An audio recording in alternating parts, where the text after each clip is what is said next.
It is New Year's Day. I guess New Year's night. 2024. The firecrackers are going off in California, in sunny Southern California. It's been rather cold today, but I'm just coming here to give folks a slice of ham if they want it. You want to get that slice of ham from me? Going to be brutal today. Some of the things that I've been thinking about, stewing over, mulling over, just things that have been going on in my mind and my head and in my brain. It's going to be maybe even random what I think about. One of the things that strikes me was and I don't know if it was an old wise tale or something untrue. By the way, the show is not meant for people under the age of 18. This is for adults. I'm going to be very brutal. I'm going to be as nasty and brutal as I can be because I think things have been happening that deserve an absolute brutal and vicious response to certain circumstances that have been going on. But one of the things I remember hearing, and this could be a complete lie or something that was untrue, but I heard it from like my friends when I was in a little bit older grammar school, maybe fifth and then sixth, seventh grade, that the Viet Cong, when America was in Vietnam, that the Viet Cong would sometimes put a thermometer in the urethra of the penis of American soldiers and break it.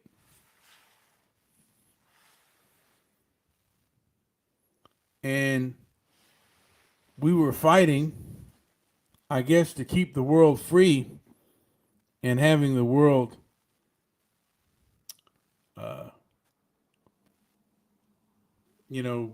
free of liberty. And they were doing that kind of thing to our American servicemen. And that this may or may not be true, but I heard they did a lot of nasty, vicious things. And I'm thinking we won't stand up to these leftists today, these individuals who are very vicious, by the way, because, I mean, all you got to just observe how they act and behave. You know that they want obedience. And many of them, if you don't obey them, they would just wish you dead. They would just kill you if they had the power to do so. And they may not have the power to kill you, but they do have the power to economically destroy you, to blacklist you, and if you work in certain industries, and they have the power to really punish you if you speak out and you say things to them that are incorrect. So again, I feel this is a worldwide fight, and you have to look beyond your borders.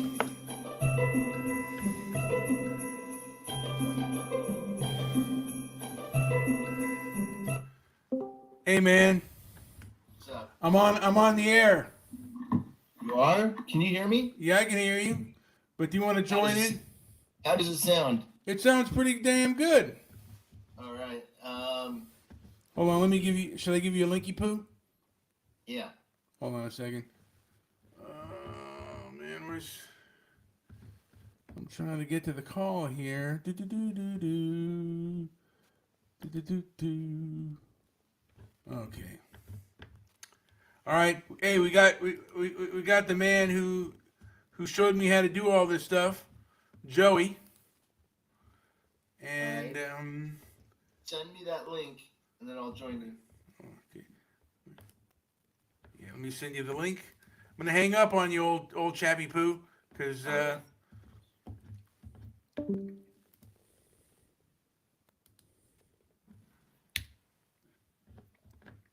let me hang up on him as well. Just added the call in there, and just going in, and again, I'm gonna go further down the line and just just observations on what I've been seeing and how I've been seeing it. You know, we got a presidential race coming up, and don't necessarily know on how that's going to happen or what's going to happen with regards to that. Hopefully, now Joey's sound is usually not up to par, but let's see how he sounds today. JP, what do you? Yes. Yes. Can you hear me? I can hear you very well, very well. All right. I got a new microphone and I'm going to develop this new sound. It should be more consistent. You sound pretty damn good, buddy. Pretty damn good. All So, right. just been being going over a few thoughts in my brain, and I talked about the Vietnamese and uh, how I heard, and I don't know if it was an urban legend or not, but you know the Vietnamese. I heard when they captured an American soldier and probably like a person that was on the side of the Americans, sometimes they would put a thermometer in the urethra of their penis and break it. I don't know how true that was, or if it's a legend, or if it's fake or not, but that's what I heard. That Um, sounds like an old internet myth. well, this was before the internet. I heard it from my brother and like his friends and stuff, and they heard that story. I don't know how true it is or not. I don't know. I'd never heard that, and it seems every year we get a whole new slew of techniques for torture that seem far worse than last year's bunch, but who knows? Well, torturing people is something that animals do. I think Mhm. animals. I think in the animal kingdom, they will torture and I think that probably empathy is uniquely or rather uniquely human, like with other creatures, with other beings. Uh, so that makes us uniquely human, is that we can find compassion. But it's the one, I mean, it's the one thing I don't find amongst leftists, particularly those if you disagree with them. I would say they want to kill you, you know. And I don't know. I was just some random thoughts that were coming to my brain and in my mind as of yet. And Well, how about some predictions for this upcoming year? I think, okay, um, I think Oppenheimer will win Best Picture. Oh boy. I haven't seen it, but you know what I've seen, and I used to be a big movie fan. My parents dying kind of took it away, and then this whole thing with 2020 and the pandemic Mm. almost put the nail in the coffin. I might go back to watching films, but I think Oppenheimer seems like a film that will win the Oscars. Well, Either I've done that. I've gone back to watching movies and trying to embrace the whole streaming idea. So you see a lot of new movies now just right here at home, and it's not the same experience as being in front of a huge screen and all that. But it's it does the trick, I guess. And now we need is or maybe some good movies to come through. now you recently watched Straw Dogs after having not having watched it in years. Did you come away with anything from that film? Well, I had actually never seen that movie. I thought I had, and that surprised me uh, because I think I've seen pretty much everything Dustin Hoffman's been in, especially his old films, but not that one. And I thought it was good. It's a good movie. Now, did it impress you as much as the movie Hombre? No, Yeah. it was entertaining and stuff, but it kind of lacked. I think maybe somebody else, maybe not Dustin Hoffman in that role could have been maybe played a little better, which is kind of weird because he's great. He's a great actor, but he's not great in every role he has. So. You know, I haven't seen that film in years. I saw it as a kid. You know, Mm. we rented it, and I wasn't even like, because I wasn't even really shocked by the film at the time. Actually, I was a young Even adolescent. even the double rape didn't. For whatever reason, I don't know why that didn't shock me, Mm. but it didn't. Um, just because I saw I'd seen Taxi Driver and I'd seen other films, so things just didn't like. And now you know, think about it. That's a very because I haven't seen it. I guess they remade it and they did but this when the remake was done in the South as opposed to being done in England, and So I think the problem for me was the main relationship. It I didn't like the combination of these two. It's a Sam Peckinpah film, so there's a lot of good action. There's a lot of good setups, and the movie takes a real strong twist. In the second half, and I just there's just some. It seems like there's so many other characters that could have been. Or so many other actors or so many different types that could have played that role better than Dustin Hoffman. He didn't strike me as the right pick for some reason. I listened to someone who had who was doing an analysis about the film, Mhm. and he was saying something along the lines is a lot of it is about an American Yes. who is going to England and how like he behaves, and he's arrogant. I mean, like he doesn't understand the culture in which he's going to. I mean, even though in America and England we speak the same language, there were missteps and things that he was doing that he wouldn't do if he knew the culture, if he understood the culture. Did you see that? I mean, did you get that Yeah. in the movie? Yeah. I got that. I did get that.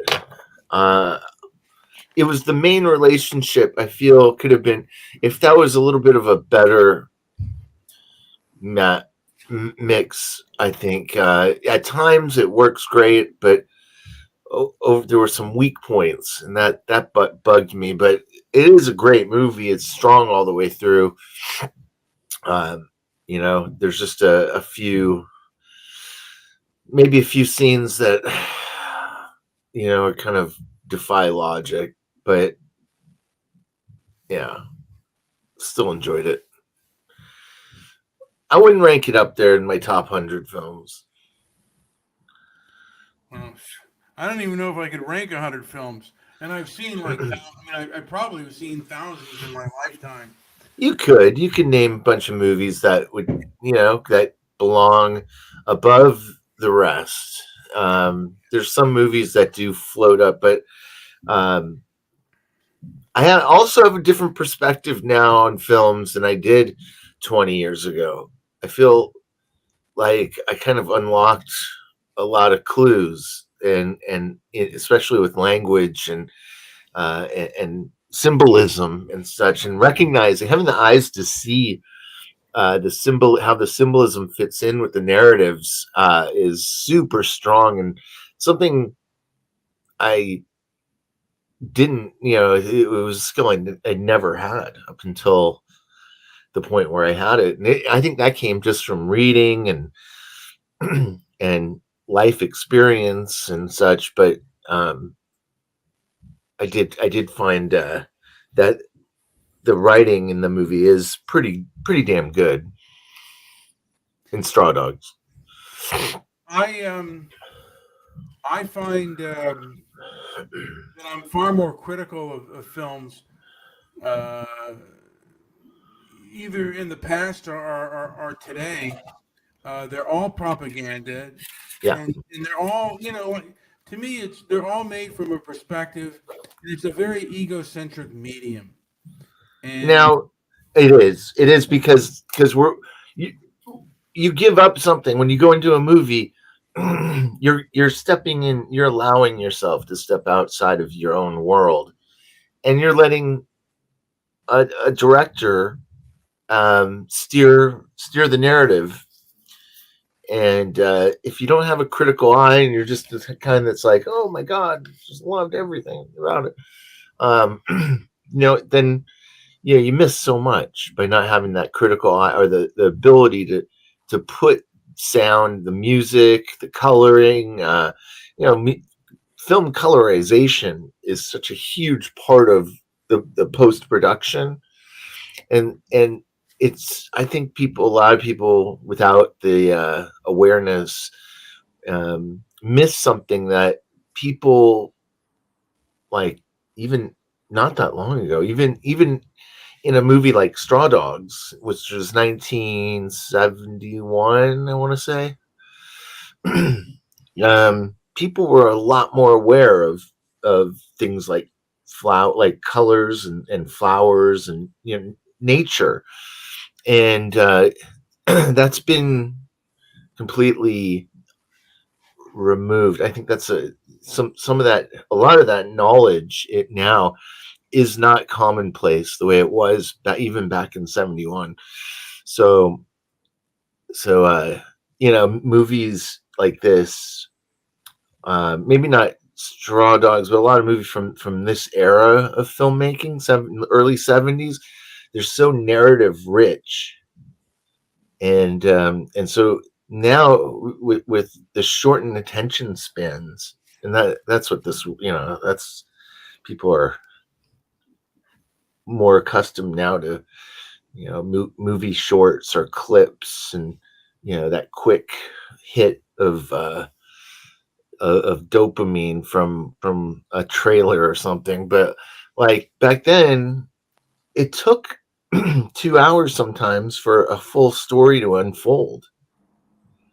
And in that process, there's a lot more narrative and dialogue, and a lot of people don't have patience for that anymore. You can't get to the good stuff because it's hard to sit through the work, the narrative parts of it. well, I mean, I'll tell you something. I mean, I watch like movie reactions, Mm. and every time I see somebody react to the movie 12 Angry Men, Hmm. they're like, "This is one of the best films." You've seen 12 Angry Men before, right?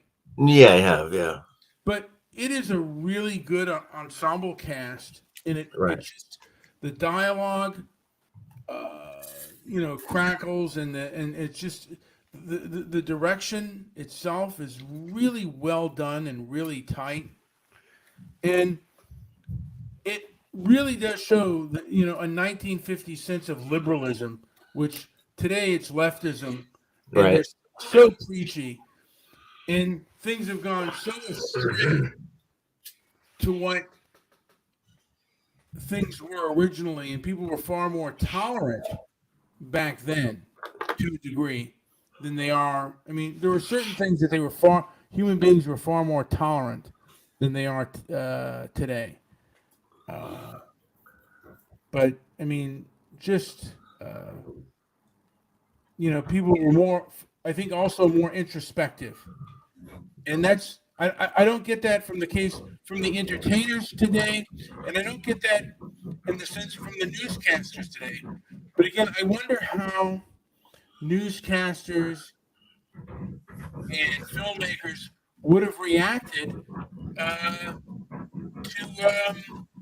to, to modern social media, because the thing is, what I get from the people, the establishment in charge, who control the news and who control the narrative, these people don't want to be criticized, and that's human nature. But it's not the best of our human nature. I mean, we want to fornicate. We want to eat as much food as we can. Man wants to fornicate. Most men who are heterosexual, we want to fornicate with as many attractive women as humanly possible. And when you get criticized, that takes away to a degree, because some of your power. If you're on television, you want to be seen as all knowing, all noble, and all good, and you want to be seen as this wise person. And when somebody puts you down and shows you for a clown, that's really hurtful. And so you're going to come back with uh, other kinds of things to discourage a person that has discouraged you. And the one thing I've noticed about social media is there is a lack of forgiveness out there, uh, between those in power who got criticized, and they got criticized rightfully so, for certain behaviors and certain narratives.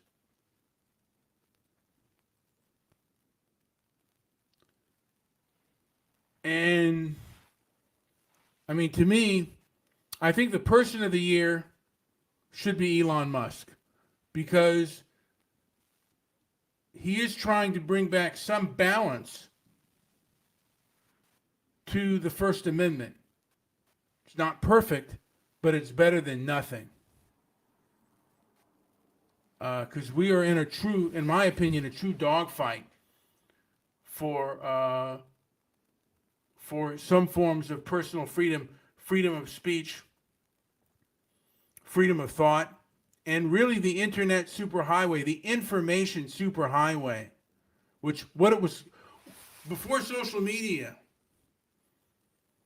Everybody called the internet the information superhighway, and it doesn't feel like that anymore. The information, it's censored, it's filtered.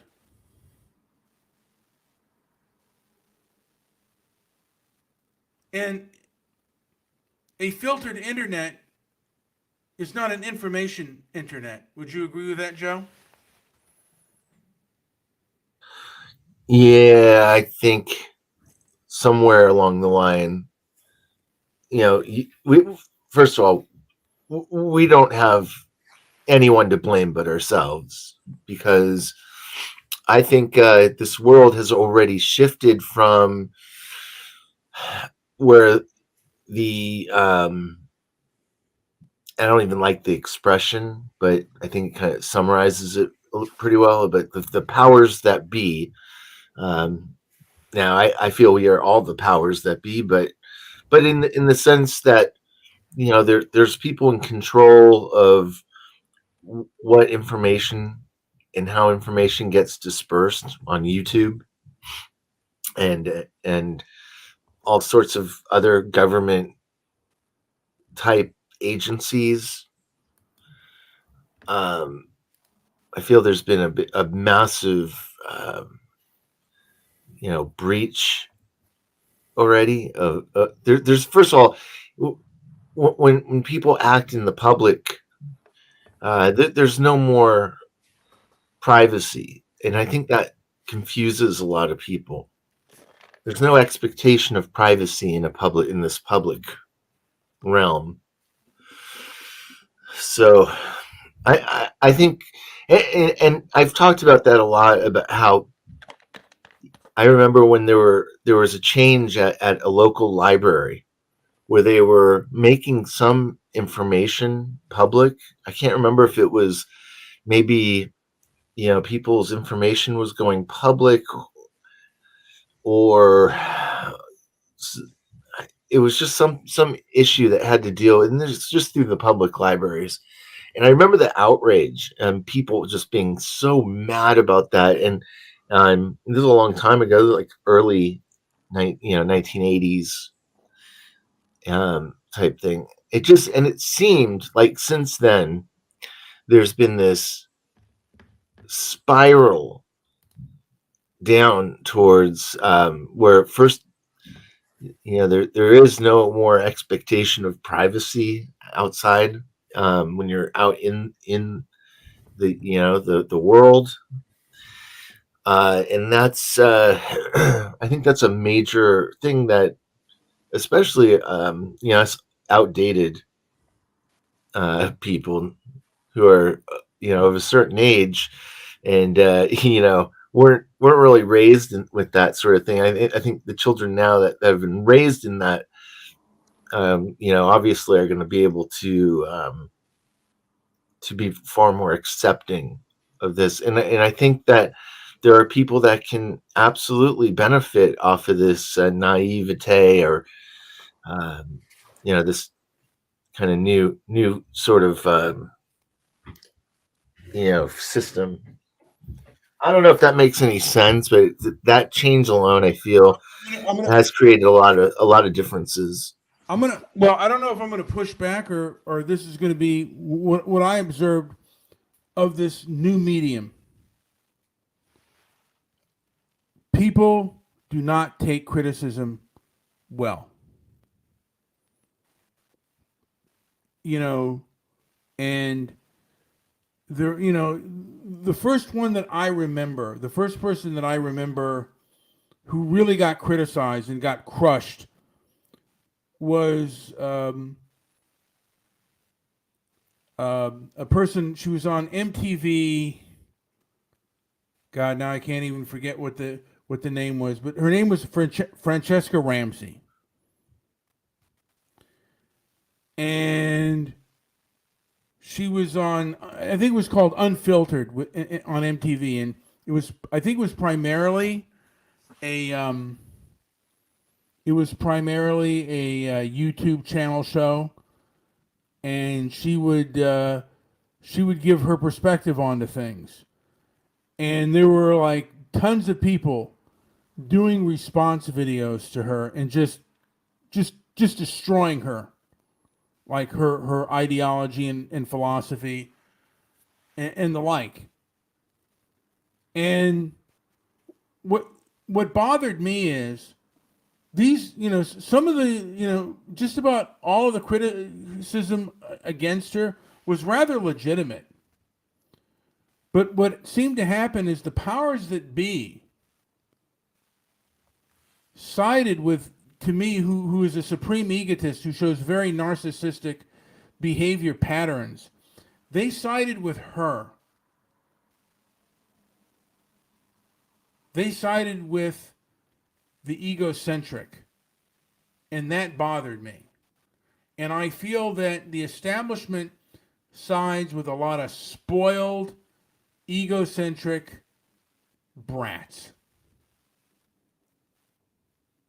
And these people can dish it out, but they can't take it. And to a large extent, what I observe is a lot of these people that get play, I see them kind of is they're on the all-star team because their father made a contribution. He bought the uniforms, or he paid for the stadium. That's what a lot of legacy media looks like, and a lot of YouTube channels look like. They look like I'm on here spouting my nonsense, and none of and I'll shut you. And if you criticize me, I'll shut you down. But I'm on this team. I'm on this all-star team because my father paid the bill. I have the backing of powerful people, not because my arguments are any good.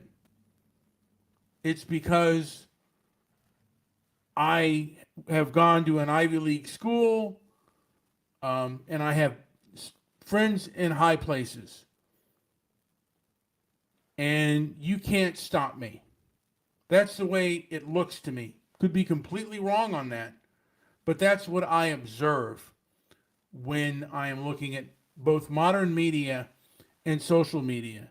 It is primarily controlled by extreme egotists who do not want to be criticized. I don't know if you have a response on that, Joe, but I'll let you.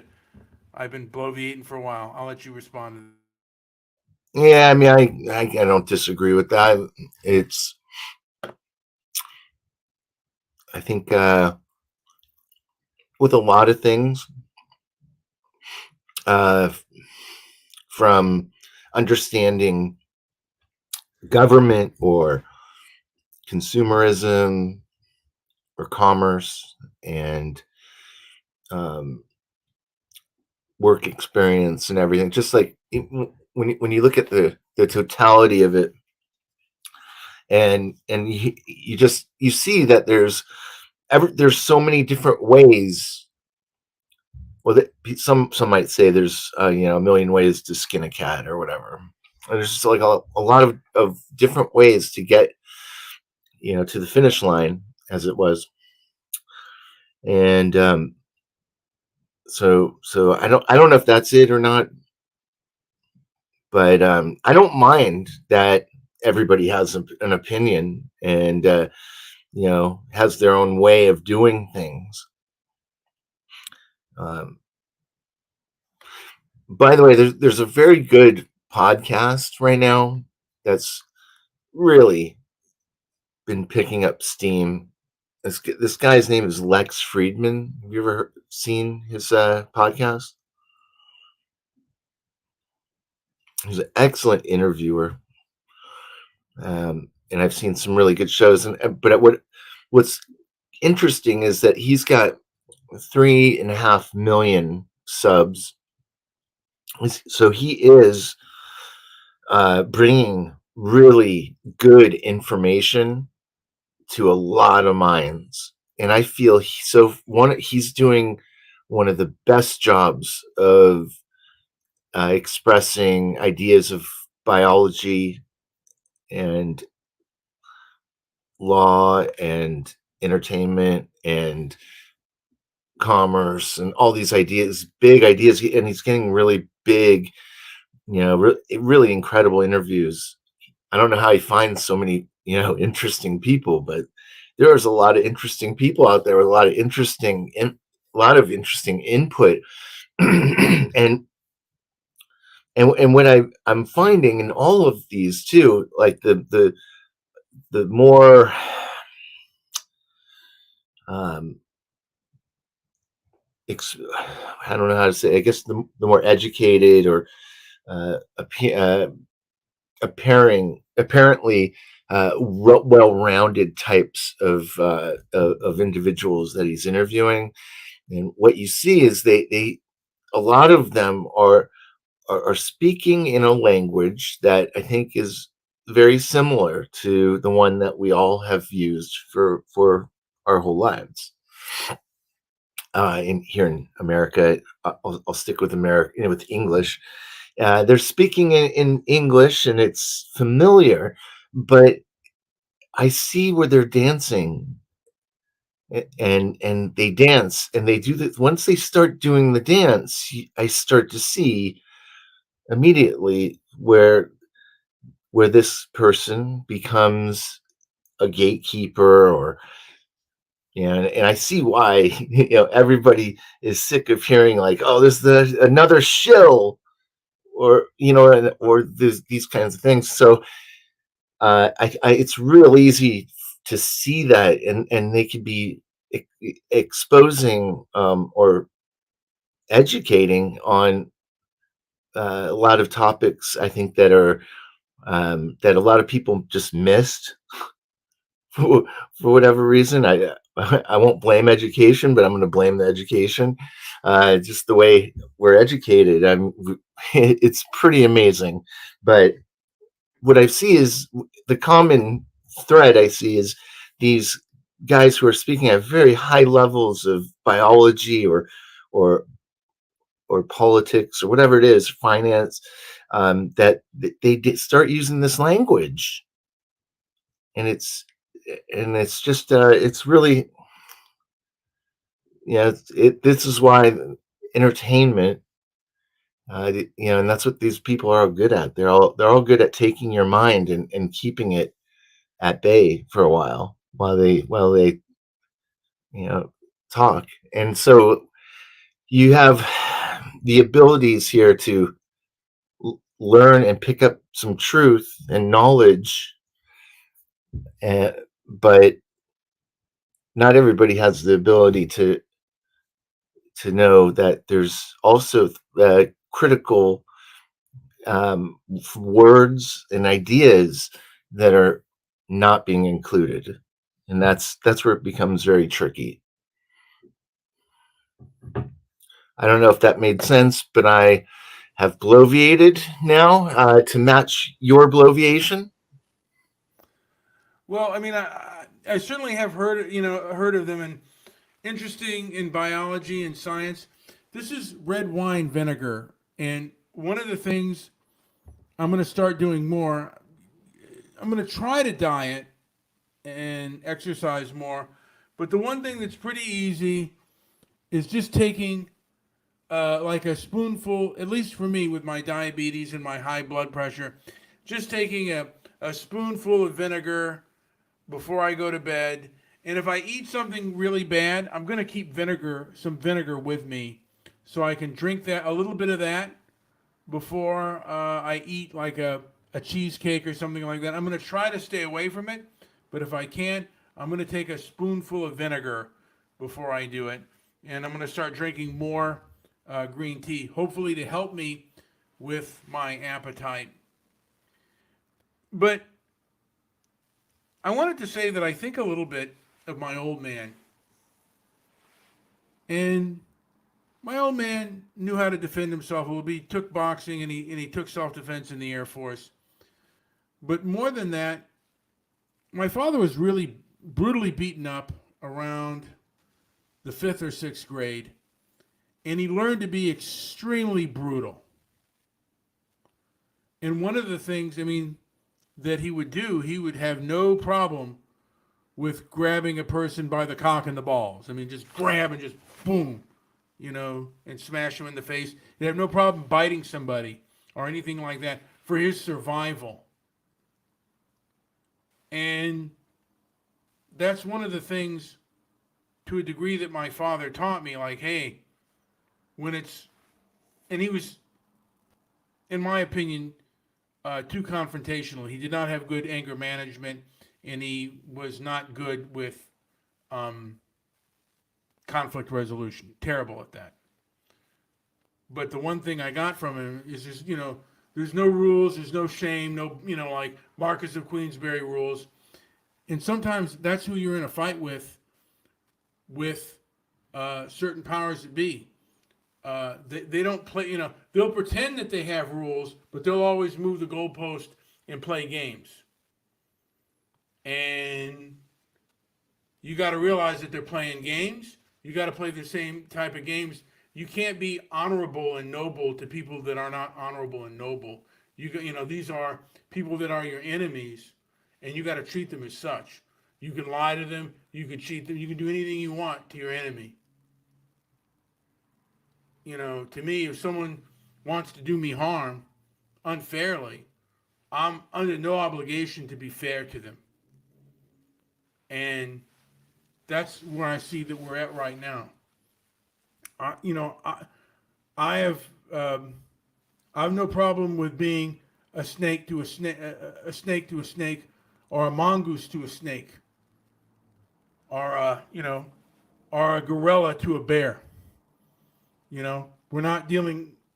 I'm not dealing with you on a human level. I'm dealing with you on a bestial and foul level.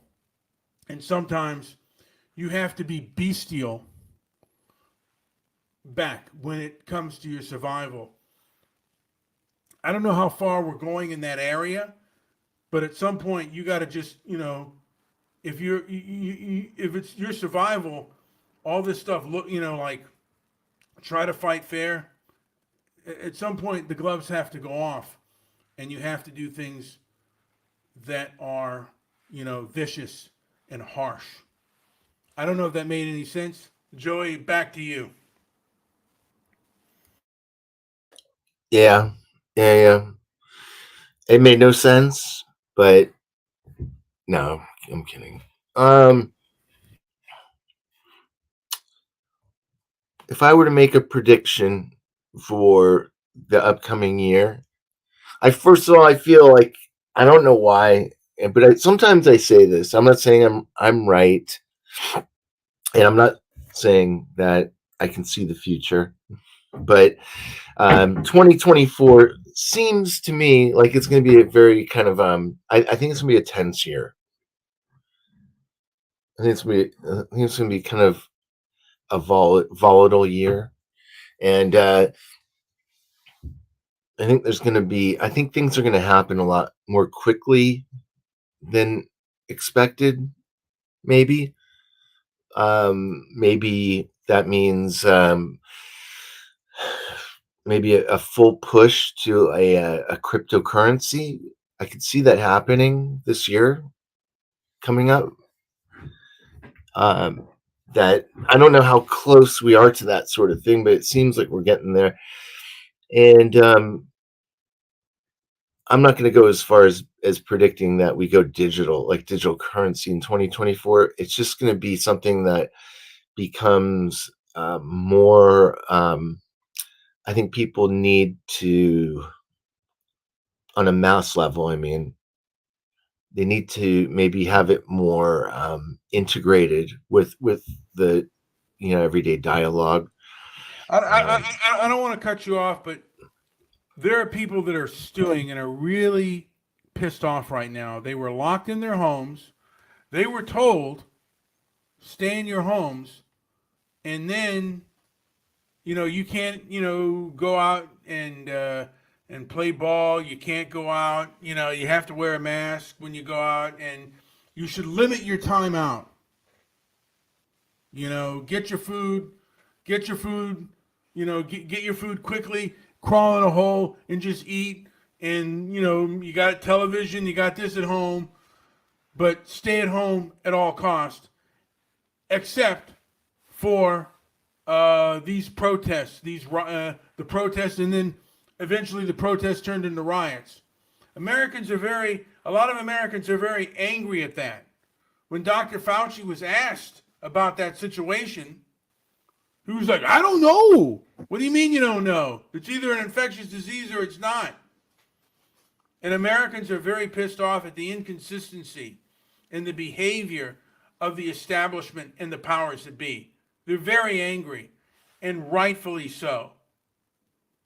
Because you can't speak with a forked tongue and get respect. Someone's going to say, what are you doing on this team? What are you doing in this place? You don't belong here. If you contradict yourself or you speak with forked tongue, people are going to be angry. And I think that people need to, my wish for 2024 is that certain groups in charge, like we have congressional and Senate hearings, where they are called to the mat and called to action and have to explain themselves and explain their behavior. That is my wish, and that they are humiliated on the public stage. you want to humiliate them, huh? Why? Yeah, because they've done it to other people. I want them to get a taste of their own medicine. I want them to get a slice of ham, Joey. You've given me your slice of ham. I had to eat it. Now, hey, it's my turn. It's my turn to give you ham. It's my turn. Let me show you how it tastes. Do you like it? I know I'm not being stoic calm, but yeah, do you like this? Do you like it? Eat. Have a second bite. Have a second bite of your own cooking. Well, what do you think it was about then? What was it? What was the push then? If the push was to put some sauce into your body, and at the end of the day, this is another weapons of mass destruction sort of result. Um, what do you want? Listen, all I want is people to answer for what they did. And, I want a kind of a Nuremberg trial. Like, hey, if I want, I want people to have to explain themselves in a public forum and be grilled. Because if you make decisions for the public and you make policy, um, you should be, and this goes for a couple of groups out there. I'm not going to get into who yet, but I believe that certain people need to be held to account for their behavior, for their actions, for their lying by omission. And I think there was a lot. I think a lot of it was straight up egotism, and they need to be exposed for who they are. Joey, do you have anything to say before I call this show a day? I'm glad that you've. I think you've really kind of changed in a lot of ways, because from a lot of the responses you're saying today, a couple years ago you were in a totally different place. I think you were willing to still, for whatever reason, give certain people the benefit of the doubt. And I think that you're a little less inclined to be doing that anymore. I think you've given them enough opportunities, and you've seen that in every case, either the can just gets kicked down the street a little further, or some other revelation seems to appear that does not bode well in their favor. So they've exposed themselves in so many ways, and yeah, at what point are people finally going to recognize the that there is a much more important common enemy? And I'm not looking at any particular person or group. I'm just saying that there is an idealism, uh, there is a narrative that doesn't belong, and there is censorship, and there's people being disenfranchised in various ways, and that's very frustrating, and it looks at face value, it looks like these division tactics are really just that, divide and conquer, and and the divide and conquer thing's never been more apparent. And I think a lot more people see that, but I've definitely seen it in some of your responses and your takes as well. Joe, I just want to say that if you have power and if you have influence over other people, you should be transparent all the way through, and that transparency should have some merit. You should see people should be able to see if it has merit, and human beings can either decipher their own information or they can't.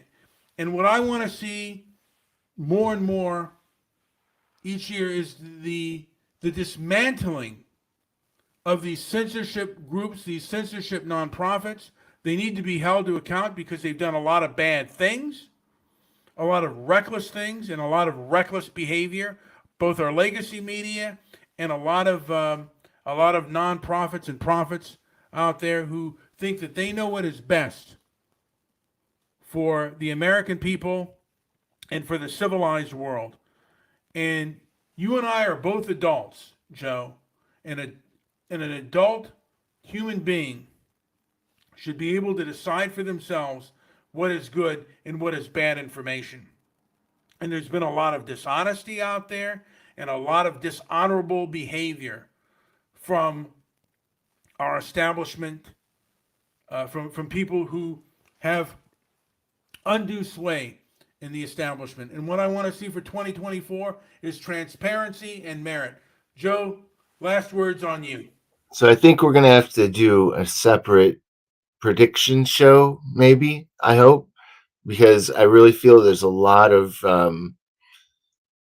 things to talk about with that, and what to look forward to, uh, and not in just a meaningless way, but in a way I think that it's a very things. There's certain things that seem very possible. It's just a matter of when are we going to see these changes come about. Um, so, anyways, as far as that goes, yeah, I think 2024 is now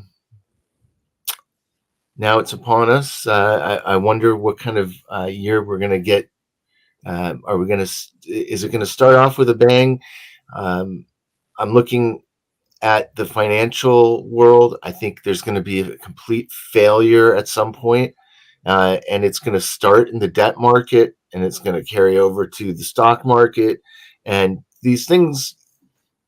There's ways to watch and see, how it's shaking out. But if you go to even the federal websites and you look at their balance sheets that they have publicly posted, you start to see that well, my next prediction would be that a major bank goes down in 2024, and I wouldn't be surprised if it's a bank like Bank of America, or equally something equally as large to fall down.